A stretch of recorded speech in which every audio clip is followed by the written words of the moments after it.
So the church God First started back in 2005 by PJ Smythe when he and a group of mates, about 40 friends from around the world and locally, came together here in Joburg and planted this brand new church. So the reason for the name God First was to simultaneously provoke believers to a devotion to Jesus. And then simultaneously to give a picture to the world of what it means to be a Christ follower, and that is to live out this idea of putting God first in life. So God First then began to grow quite rapidly, and by the time we got to 2010, God First was a church that was meeting in multiple sites. So multi-site continued to grow. There were eventually 9 sites of God First. And when 2014 rolled around, those multiple sites became 5 autonomous churches. And so at that point, no longer sites of one church, but now 5 independent autonomous churches on their own. And the church that you're now sitting in actually became known as God First City Church. And that was under the leadership of Glenn Campbell, who at that time was appointed as the lead pastor of God First City Church. Okay, so now there's 5 autonomous churches in Johannesburg, all keeping a variant of the God First in their name. And so as you can imagine, it actually started becoming a little bit confusing. So what we did as God First City Church is we used city as the strongest part of our naming identity. And we really just stuck to that. It made sense just to stick to city to help us navigate through a bit of confusion, not only internally but externally, with these multiple God Firsts who actually aren't formally connected anymore. And so it was during this time that city became the strongest part of our name identity. So one of the amazing things about God First's history is that we've always had generous people. And so many years before we even went to multi-site, a piece of property was bought, 8 hectares of property on Witkoppen Road in Joburg North, and we became the inheritors of that incredible property.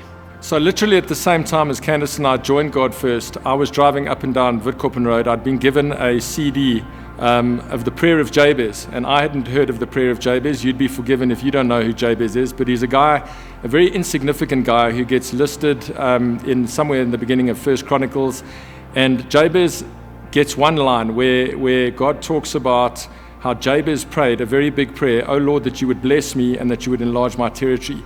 And while I was driving along Witkoppen Road, there was a sign outside this property on the side of the road which said Jabez Village. And so the people who owned this were planning on calling this place Jabez Village. And I kind of felt that God was putting 2 and 2 together. And then we found out 2 weeks later that God First Church had bought this piece of land. And so it made it easier in those years for me when I came to pray here. In the tough years when we were going through rezonings and environmental licenses and should we sell the property and all that sort of thing, that no, I believed that God really had spoken to us as a church, and he had spoken to me.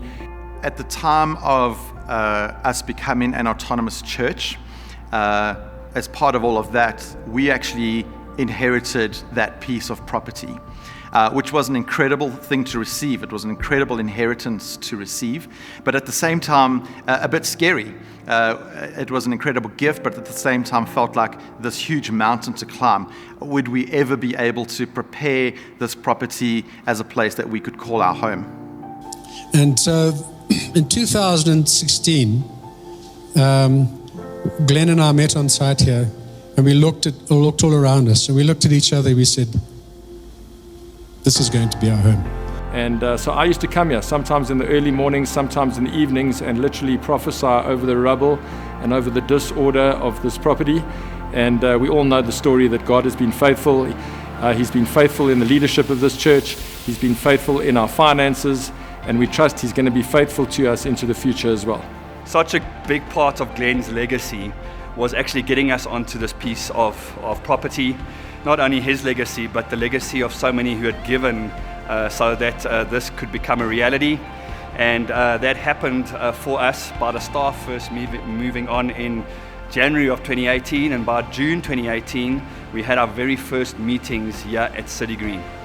As City continued to flourish and grow and move forward here on City Green, our new home, there came a time where Glenn and Marion felt that the season here in South Africa was coming to an end, and that God was actually leading them back home to the States.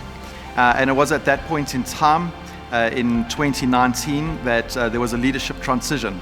That's when I came on as the new lead pastor of City with an incredible executive pastoral team, which includes Duncan and Vaughan and James. So as a leadership, when we took over, we really wanted to hear what is God saying to us as a prophetic direction for our church.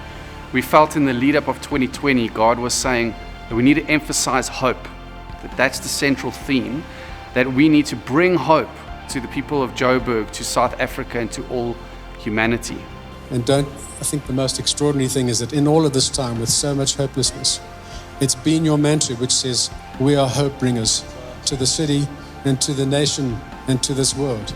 So those are just amazing things that I look at and I say, this church is, it is extraordinarily blessed with this leadership, but most blessed because God's hand is on it. And it blew such wind into our sails as we went through what would be the craziest year of no one really knowing how desperately we would need the hope of Jesus in that space. And we had so many testimonies and amazing stories of hope taking us through that year. But as we came into 2021, we came again with fresh ears to say, God, what do you say now? Only to hear that God is not done with hope. He's not done with hope. Hope is still something that needs to come in to 2021 and take us forward. We really believe that God said to us, you were not done with this. The flavor of it being reflecting the hope of heaven on earth, really reflecting the hope of heaven and being the house of hope on earth. And it was this idea that we were actually set up to be reflectors of hope, that we were to reflect the hope of heaven and be set up as a house of hope here on earth. This is our house of hope, our city on the hill. Boldly, bravely, we stand undeterred, unhidden, declaring the name of Jesus. This is our outpost of heaven. With eternity set in our hearts, we live determined not to waste our days on earth. It's light in the darkness. We have the light of the world within us, and we're gonna let it shine, let it shine, let it shine. This is hope. We declare hope, and we'll never stop shouting from the rooftops that hope has a name, and his name is Jesus. Hope is having unwavering faith in the goodness of God. Hope isn't wishful thinking, it is to know. To me, hope is expectation that is coupled with belief. And if it is in His will, it will happen and it will be achieved. And that is hope. Hope for me means being reminded of God's faithfulness in the past, and therefore I can hope in what's possible for Him and not what's possible for me. But it's a deep-seated, anchored trust in God's goodness. Hope is the confidence I have. And that no matter what, good will come out of any situation. Hope. Hope. Hope. Hope. Hope. Hope. Hope. Hope. Hope. Hope. And that is hope.